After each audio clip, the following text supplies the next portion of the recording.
I was supposed to be on a flight to Portland, heading to my sister's lake house for the holidays. My bag was already checked, my boarding pass in hand. But just as I reached the long-term parking lot, something stopped me cold. I had forgotten the original will. Arthur's will. The real one, not the copy I kept in the desk drawer. I turned the car around thinking I'd be in and out in 5 minutes. But what I walked into was something no mother should ever hear. Not in her own home, not from her only son. The front door creaked softly when I opened it. I didn't call out. The air inside felt still too still. My keys rested in my palm. But I didn't drop them into the bowl like I always did. Something in my chest went quiet. I stepped into the hallway, shoes brushing against the wood floor. The voices came from the study, low, deliberate, careful. I paused behind the archway back against the wall, barely breathing. "If she's showing signs, we can make the case," said a voice I recognized too well. Grant. "She's 74, another voice replied. With the right filing, diminished capacity isn't hard to demonstrate. Ashby, that was the name. The lawyer Grant brought around after Arthur passed under the pretense of helping sort out Dad's stuff. My heart thudded slow and heavy. I couldn't see them, but I could feel the shape of their conversation. They were talking about guardianship. About me. Grant continued. "I've already started compiling the list. She's been misplacing things, repeating stories. She barely touched her taxes last year. I wanted to step forward to shout his name. But instead I backed away. Carefully. I didn't want the floorboards to give me away. Outside, the afternoon sun was warm, but everything in me had gone cold. I got back into my car and sat there staring through the windshield, the keys still in my hand. The woman who had raised him, who had worked night shifts in archives so he could go to college without loans, was now being catalogued like a file in a case. I pressed my lips together, not in anger, in disbelief. That was the moment something inside me shifted, not shattered, not yet. But the warmth in my chest, what was left of it, started to cool. And you know what the hardest part was? It wasn't what I heard. It was realizing how long I'd ignored what I already knew. If you've ever seen your own child turn into a stranger in your own home, you'll understand what I mean. This was the day I stopped being a mother first and started becoming something else entirely. Let me take you there. I didn't go back to the airport. I didn't call my sister. I just kept driving. My hands stayed steady on the wheel, but my mind floated elsewhere. I passed the turnoff to the interstate and let instinct guide me through old streets I hadn't seen in decades. By the time I stopped the car, I was parked in front of a bakery, tucked between a laundromat and a faded barber shop. The awning was new, but the smell drifting through the open door was exactly the same. Cinnamon, butter, toasted almonds. This was the place Arthur brought me every Sunday, rain or shine, back when we lived in a 2-bedroom apartment off Union Street. Back when Grant was still a boy with scraped knees and a mind full of inventions. I walked inside. The counter had been replaced with something sleek and polished, but the tables were still mismatched, each with a little vase of flowers. I ordered a coffee and sat by the window. My fingers curled around the cup, seeking warmth, something to anchor me. My eyes wandered to the sidewalk. People passed by in thick coats, heads down, moving quickly. I remembered Arthur reading the paper at this same table while Grant stacked sugar packets into towers. He used to ask questions about everything: bridges, trains, how elevators worked. He didn't want simple answers. He wanted blueprints. And I gave them to him. I brought home books from the library and circled paragraphs in pencil. I signed him up for robotics camp before he even asked. He was curious, not entitled. At least back then. Somewhere between that boy and the man I overheard this morning, something changed. Not overnight, not suddenly. Like a kettle left too long on the stove, the steam began quietly, then hissed until the room filled with it. I remembered when he insisted on handling Arthur's estate, told me it was too much for me, when he replaced our family accountant with a firm I had never heard of, when he set up automatic payments for my property taxes without asking. I had seen the signs, but I had given him the benefit of the doubt, a tired mother's trust, a widow's hope. Now it all rearranged itself, like flipping puzzle pieces that had been forced into place. Suddenly the picture was clear. I left the bakery after finishing half the coffee. The taste lingered bitter on my tongue, not from the beans, from memory. Outside, the sky had turned grey. I zipped my coat up to my chin and stood still for a moment. I wasn't ready to go home yet. Not because I was afraid, because I needed to remember who I had been before I started letting others define me. And this quiet detour was the beginning. The parking lot behind the library was mostly empty when I arrived. It was late afternoon, the sky already slipping into the soft grey of early winter. I pulled into the same spot I used to choose when I worked there. Muscle memory, old habits. I sat for a moment watching the branches of the big oak near the back door sway gently in the wind. Inside, everything was quieter than I remembered. The carpets had been replaced, the checkout stations upgraded, but the smell was the same. Ink dust and old wood, a scent that always made me feel calm, capable, whole. I walked straight past the fiction stacks and into the back toward the archives room. It hadn't changed much. Same tall filing cabinets, same beige overhead lights that flickered if you looked at them too long. I nodded at the young woman at the desk and asked if I could review a document I had once catalogued, a copy of my husband's will. She didn't question me, just slid a clipboard forward and pointed me toward the corner table. I found the file without trouble.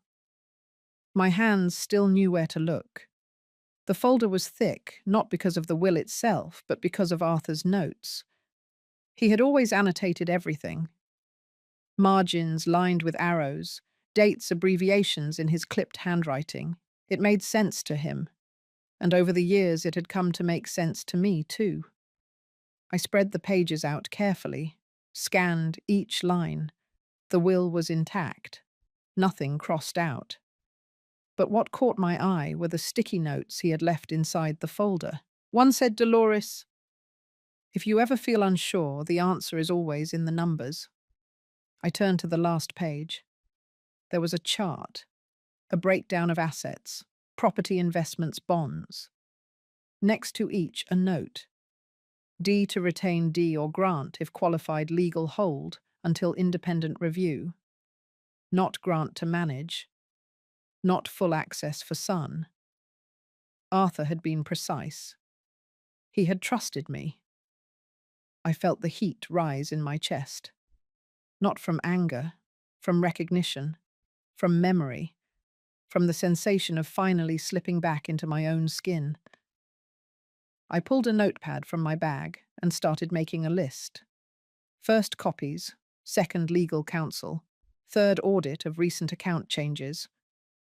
I underlined each one with slow, steady pressure. By the time I stepped out of the library, the sun had dipped below the rooflines. The sky had turned a soft navy blue. The cold air didn't bother me. I walked to the car with purpose. My breath clouded in front of me, and for the first time in weeks, I didn't feel old. I didn't feel confused. I didn't feel like someone being managed. I felt like Dolores Whitaker, the woman who used to organize rare collections, who could recite policy by heart, who once found a lost Revolutionary War letter behind a broken file cabinet, and who would now find her way back through this one document at a time. That morning I moved slowly, not because my body ached, but because I needed the illusion to be real. I tucked a small voice recorder into the lining of my coat. It was one I used to use during interviews at the library, barely the size of a thumb, with a soft click to start recording. I made sure the red light blinked once, then disappeared into the wool. I left the door unlocked. The sun was just high enough to cast shadows across the kitchen floor. I turned off the overhead lights, letting the natural light do its quiet work. I made tea spill just a little on the counter, then left the kettle slightly ajar. Subtle messes, the kind that could be mistaken for forgetfulness. By 10:30, Grant arrived. I had not asked him to. He rarely called before showing up these days. He walked in with a grocery bag and that careful smile he used when he wanted something. I sat at the kitchen table in my robe, a crossword half filled in front of me, a pen without a cap. I looked up slowly. He kissed my cheek and commented on how chilly the house felt. I nodded, said I must have forgotten the heat again. He set the bag down and pulled out a container of soup, a loaf of bread, and a tin of crackers. The performance began. He asked how I had been sleeping. I said I wasn't sure, then changed the subject mid-sentence. I let my hands fumble slightly with the spoon. When he offered to warm the soup, I smiled and said yes, as if he were doing me a favor. Grant moved around the kitchen like someone taking inventory. His eyes scanned the calendar, the pills by the sink, the unopened mail. He commented on a letter from the insurance company. I said I hadn't gotten around to opening it. He offered to go through it for me. I pretended not to hear. After lunch, he leaned against the doorframe and looked at me for a long moment. Then he said something that confirmed what I already knew. He told me he had been researching care homes, just options, places with gardens, music therapy staff trained in memory care. He said it softly, like it was something kind. I blinked, then smiled faintly, said it might be nice to have someone else do the cooking. Then I asked him what day it was. He looked satisfied. As he packed up the dishes, I sat quietly staring out the window. The recorder had been running the entire time. Every word, every pause, every calculated kindness. After he left, I locked the door and sat down in the study. I took off the coat and placed the recorder gently on the desk. My hands didn't shake. In silence, I replayed the moment in my mind, not out of anger, but precision, because now I had something more than memory. I had evidence, and the silence, once unbearable, had become my greatest ally. The next morning, I found McClellan's old number in a yellowed Rolodex tucked behind my cookbook shelf. I hadn't spoken to her in years. Not because we drifted apart, but because life folded in on itself after Arthur passed. We had worked together for 15 years at the university library. She was sharp, always one step ahead, and had this way of spotting the flaw in a plan before it unraveled. I called and left a message. My voice was calm, direct. I told her I needed a legal mind I could trust and that it was personal. Within the hour, she texted back. She'd be at my house by 4. When she arrived, her presence filled the room without taking it over. She wore a navy wool coat, hair pulled back in a tight knot. She looked like herself, grounded. No pleasantries, no forced smiles. We sat at the kitchen table. I poured chamomile tea into mismatched cups. I slid the recorder and a file across the table to her. No explanations, just quiet. She listened to the recording all the way through. Her expression didn't change. When it ended, she looked at me and said, "We're going to fix this." She opened her laptop. Her fingers moved fast. She asked about my existing power of attorney and whether it had been updated since Arthur's passing. I said no. She nodded. First thing we'd do was revoke Grant's authority. Then we'd draft a new will designate a trusted executor, and notify the state of the changes. Everything would be documented and time-stamped. She asked if I had any digital backups. I said no. She told me we'd fix that too. Over the next hour, she outlined a plan. It was clean, quiet, legal. Everything Grant had assumed I'd forgotten I was about to rewrite. McClellan was precise, but never cold. She wasn't surprised. She had seen this before. Not with children necessarily, but with those who believed access meant ownership. We moved to the den. She scanned copies of Arthur's annotated will. She helped me set up encrypted cloud storage. She even created a dedicated folder labeled Dolores Legal Private. She explained how to update entries, where to store medical reports, and which versions to retain. Before she left, she placed a single sheet in front of me. It was a formal revocation of power of attorney. My name, his name, the date. I signed it. She slid the paper into her briefcase. Her final words were simple. This is the first step. After she left, I sat by the window watching the bare branches of the dogwood tree sway in the wind. The house was quiet again, but this time it wasn't an empty quiet. It was the sound of something solid being rebuilt. One decision at a time, one document at a time, one version of myself at a time. And I wasn't alone anymore. The days that followed unfolded with quiet precision. McClellan had given me a checklist, but by the second morning I no longer needed to read it. The rhythm of protecting myself settled into routine, the kind of order I hadn't felt since the early years of archiving, when each document told its own story, and my job was simply to preserve it. I began with my medical records. I scheduled an appointment with Dr. Elkins, the same physician I had seen for over a decade. During the visit, I requested a cognitive evaluation, not because I had any doubt, but because I wanted it in writing. Dr. Elkins didn't question me. He ran the assessment, checked my reflexes, reviewed my chart, then handed me a signed letter. Cognitively sound, no signs of impairment. I folded it carefully and slid it into the file folder I now carried in my bag. Back home, I gathered everything I could find that confirmed my mental clarity. Grocery receipts, bank statements with handwritten notes in the margins, emails printed out from the last 2 years. I made lists, I dated each page, I organized them into categories. Legal, medical, personal. I labeled folders the same way I used to label historical collections, clear, consistent, irrefutable. I scanned every page into my new cloud storage. McClellan had walked me through it twice, and now I could do it with my eyes closed. I used a scanner she lent me, small but fast. Each file saved with a timestamp. Each document a small brick in the wall I was building between me and the person Grant thought I had become.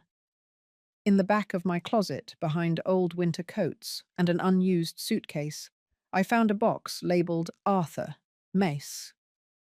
Inside were letters. Most were notes from their early marriage years, full of mundane things, grocery lists, quick reminders, little hearts drawn beside his name. But one stood out. It was a single page handwritten in his bold script. Dated 10 years ago. No envelope. Just folded into quarters and stuck between 2 travel brochures. It read, "If the day comes when our son makes you doubt yourself, trust your instinct. You've always seen clearer than you believe." I sat on the edge of the bed with the letter in my lap. The house was still. My heart beat steady. The wind outside picked up, brushing against the windows like fingertips. Arthur had known. Not the details, but the possibility. He had seen something I wasn't ready to see then. I was ready now. That night, I backed up everything again. I sent copies to McClellan and stored a flash drive in the safety deposit box. I added a final note to my journal. There is no such thing as over-prepared when someone is trying to erase you. and I slept without turning the hallway light on. For the first time in weeks, I didn't wake up to check the locks. I had done the work, and I was no longer playing defense. I was documenting my survival, in my own handwriting, in real time. He showed up on a Wednesday. I hadn't heard the car pull in, but the doorbell rang just after noon. I took a slow breath and walked to the door without rushing. When I opened it, Grant stood there holding a paper bag in one hand and a small bouquet of supermarket tulips in the other. He smiled. That same soft expression he used to wear after getting caught sneaking a snack before dinner. I stepped aside and let him in without a word. The tulips were yellow. I thanked him and placed them in the old green vase on the dining room table. He commented on how quiet the house was and said it felt peaceful. I agreed. He unpacked the bag in the kitchen without asking. A container of vegetable soup, a crusty roll, a chocolate bar. I offered to heat the soup, but he waved me off and did it himself. He moved through the kitchen like he belonged there. He always had. We sat at the table.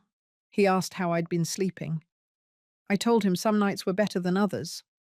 He nodded and asked if I'd considered hiring someone to check in once or twice a week. I said it might not be a bad idea. I let my spoon linger in the broth. My hands moved slower than usual. He watched me closely the way someone watches a dial they've just adjusted. Then he began talking about places he'd looked into. Assisted living communities with wellness programs, walking paths, private rooms. He said it gently, like it was just a suggestion. He said I deserved rest, that it wasn't safe to be alone too much. I looked down, ran my fingers along the edge of the napkin and said I would consider it. His face softened, maybe even with relief.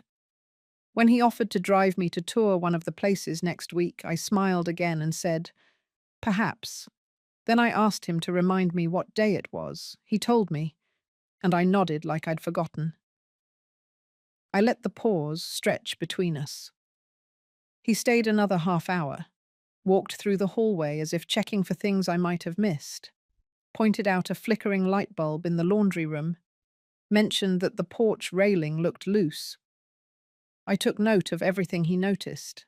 Before he left, he touched my shoulder gently and said he just wanted the best for me. I placed my hand over his and said I knew. As soon as the door closed behind him, I walked to the back window and watched him sit in his car. He stayed there a while, typing something into his phone. His mouth moved slightly as if rehearsing. I turned and walked into the study. The small recorder in the bookshelf had been running since the moment he arrived. Every sentence, every suggestion, every careful word was now archived. Later that evening, I uploaded the file, labeled it Visit, Grant, Assisted Living Discussion. The performance was nearly perfect. But so was the record. The morning after Grant's visit, I rearranged the living room, not because it needed it, but because I wanted to make space under the side table for a second recording device. The placement mattered. He often paced near the window when he was nervous. I tested the angle, the range, made sure the microphone would catch any conversation on the porch as well. I left the front door unlocked again, a gesture of openness, vulnerability. Then I moved slowly around the kitchen, deliberately placing little signals of forgetfulness. I left the refrigerator slightly open, set the measuring cup in the sink instead of the cabinet. When I walked past the hallway mirror, I tousled my hair just enough to look like I hadn't noticed. At 10:40, his car pulled in again. He came up the steps, humming something. I stepped out onto the porch with a cardigan pulled tightly around my shoulders and asked what brought him back. He said he was in the neighborhood just checking in.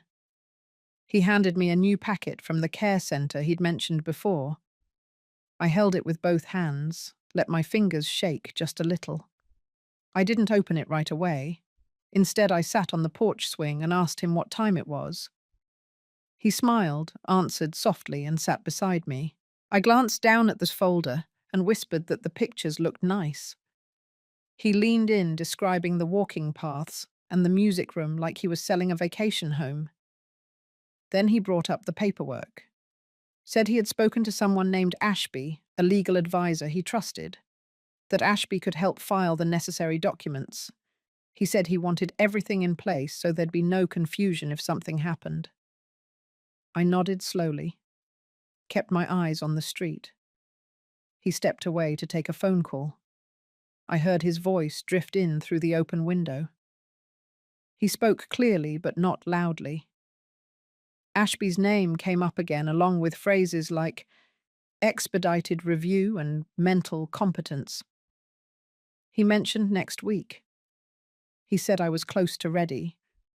I sat still, not stiff, not rigid, just quiet. The porch mic caught every word. When he came back, he brought me a cup of tea. I thanked him, asked if we had spoken about this last time. He smiled like he was proud of me for remembering. Then he asked if I wanted to visit the center on Thursday. I said I would think about it. I took a sip of the tea, let it linger on my tongue, and said, the flavor reminded me of something Arthur used to make. He didn't respond, just nodded and said he'd call me tomorrow. After he left, I went back inside and carefully disconnected the mic under the porch ledge. I uploaded the new file to the archive folder and labeled it clearly. Later that night, McClellan came by. She brought her tablet and we transferred everything to 2 encrypted backups.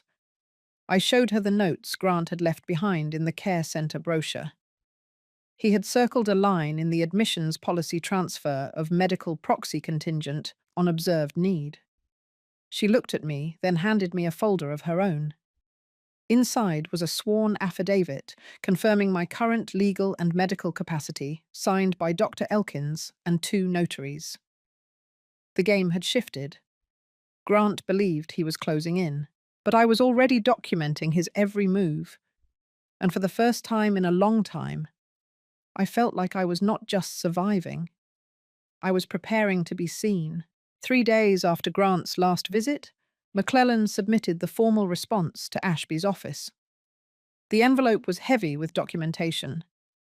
The affidavit of mental capacity, the newly notarized power of attorney, the updated will, and a written notice declaring all prior authorizations null. Everything was logged, time-stamped, and signed in duplicate. It wasn't a declaration of war. It was a shield. She didn't send it through email. She delivered it in person, a quiet visit to the downtown legal complex, where Ashby's firm kept a second-floor office above a dental practice. She left it with the receptionist, asking only that it be placed directly into his hands. Then she walked away. That evening she called me. Her voice was calm, but there was something unreadable beneath it.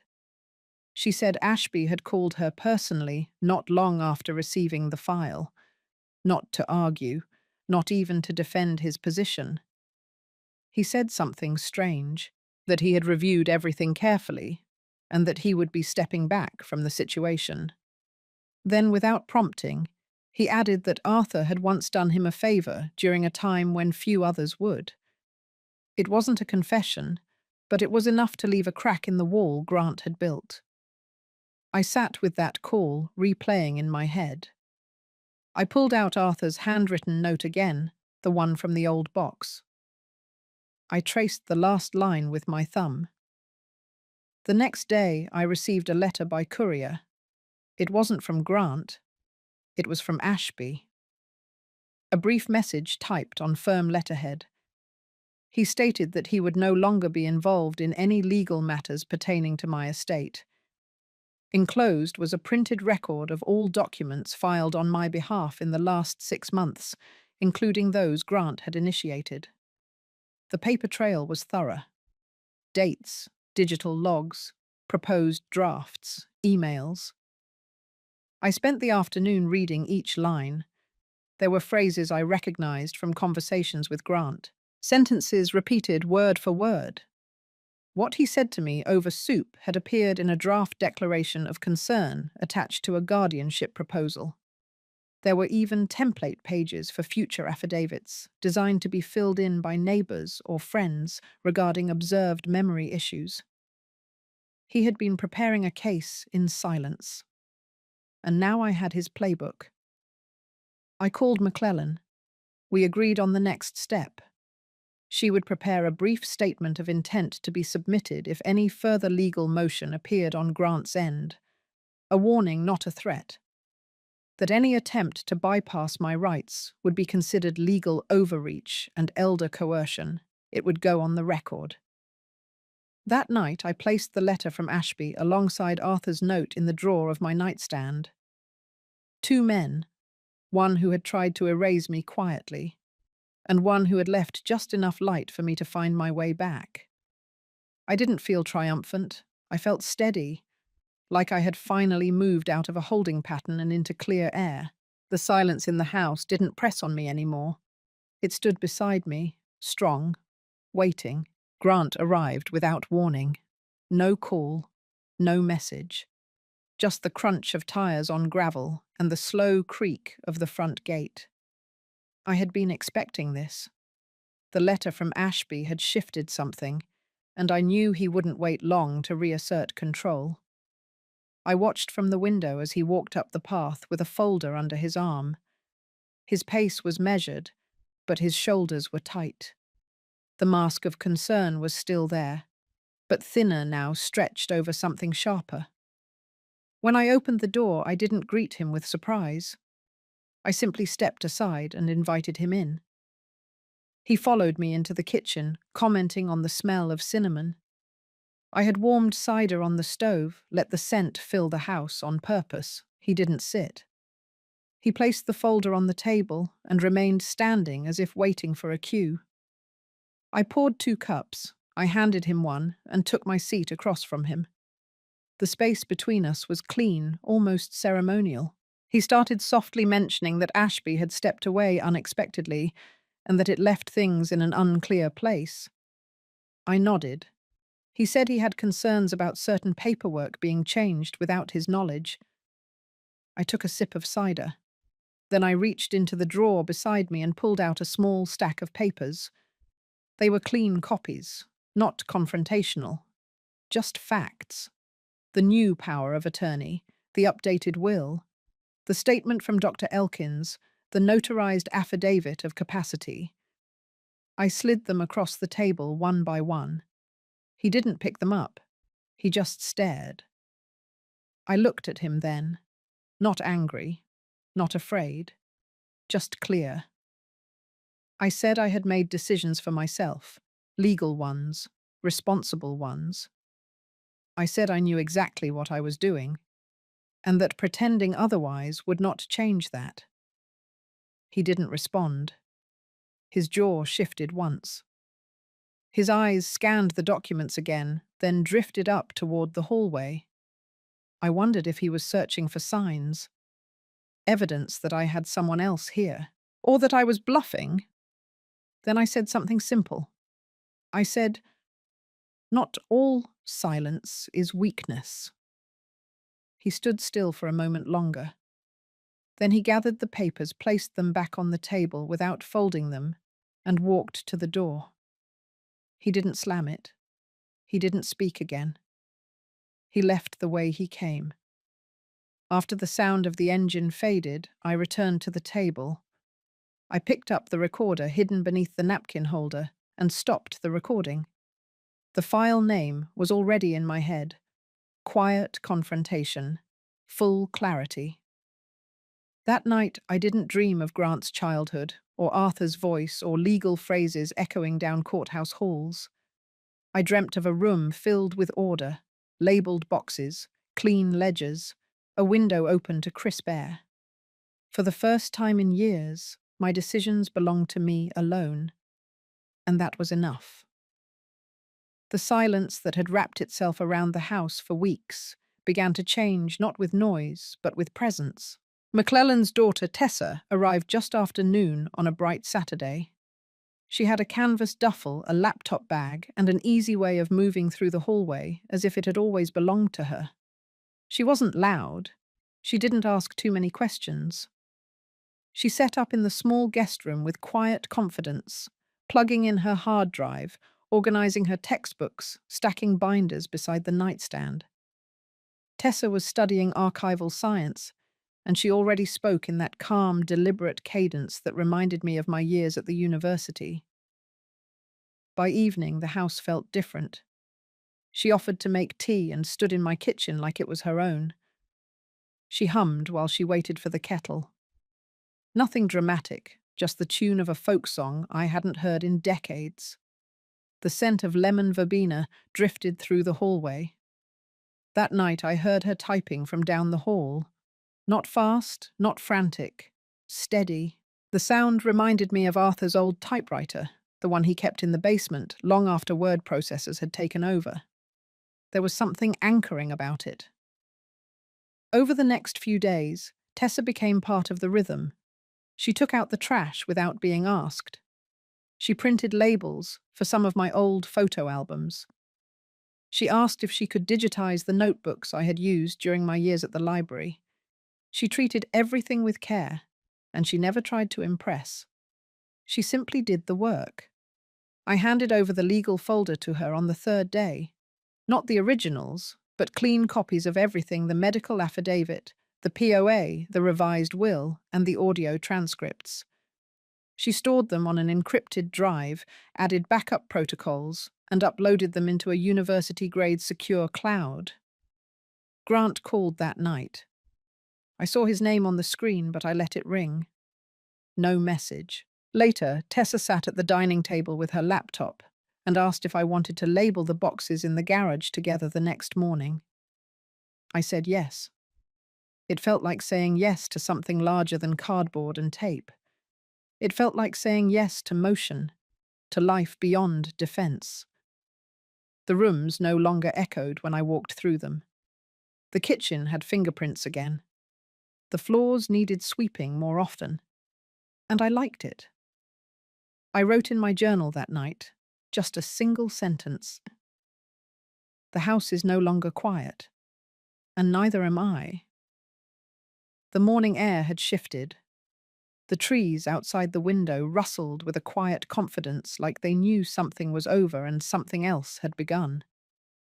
I sat at my desk with my journal open, the same one I had been writing in since Arthur passed. The pages had grown thicker, not just with words, but with clarity. I thought about how far I had come, not in miles, not in achievements that could be counted, but in the slow, deliberate walk back to myself. There had been no shouting, no final slam of a door, just the gathering of small decisions stacked like stones on a path I carved alone. I turned to the last page. The ink moved steadily as I wrote. Let him speak first, then watch him fall. I closed the journal, placed it in the drawer beside Arthur's letter, and tucked the key into the pocket of my sweater. The kitchen was warm. Tessa had left early for campus, but her teacup still sat by the sink, the steam gone, but the memory there. I walked through the house slowly. My hands trailed the walls. The photos were back in place. The rug by the front door had a fold where her backpack had been dropped too many times. The lamp in the hallway flickered once, then settled into its glow. Outside, the wind pushed against the glass gently. I stood at the window and watched the leaves turn over gold on one side, fading green on the other. There was no announcement, no audience. But I knew something had ended, not my story, just the part where I waited for someone else to decide how it should unfold. And that was enough. If this story stayed with you, maybe it's because somewhere deep down, you've felt that silence too. The kind that's not weakness, but survival. If you've ever been overlooked, dismissed, or made to doubt your own voice, I hope this reminded you that dignity doesn't need permission. You're not alone in your quiet strength. And you never were. If this moved you, I'd love for you to share your thoughts, or simply carry this story with you a little while longer. Thank you for listening.